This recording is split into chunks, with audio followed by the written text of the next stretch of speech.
How to get $180 Home Depot coupon code.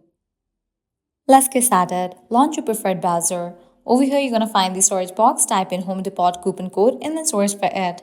Different website links will appear. Navigate to this one website option, couponfollow.com. Once you're in the website, you're going to find amazing offers and deals for Home Depot. Just scroll down and check out the offers. 10% off, $5 off, $200 off, and many more. Head towards the offer that you want to grab, just click on it. With that, you're going to get the code for it. Once you get the code, you can copy it, then click on Redeem at Home Depot. Make sure you check the expiration date of the code, whether it is valid or not. Once you're in the website, you can log into your account, make your purchase, and proceed to checkout. In the checkout page, you're going to find the section of codes. Over there, type in your code and confirm your purchase. With that, you're going to get the discount on your purchase.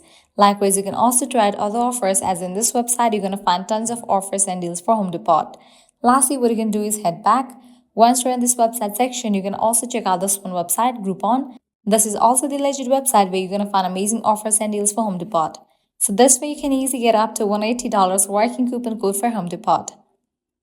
At the end, if you guys find this video helpful, don't forget to like, share and subscribe to our channel. Thanks for watching.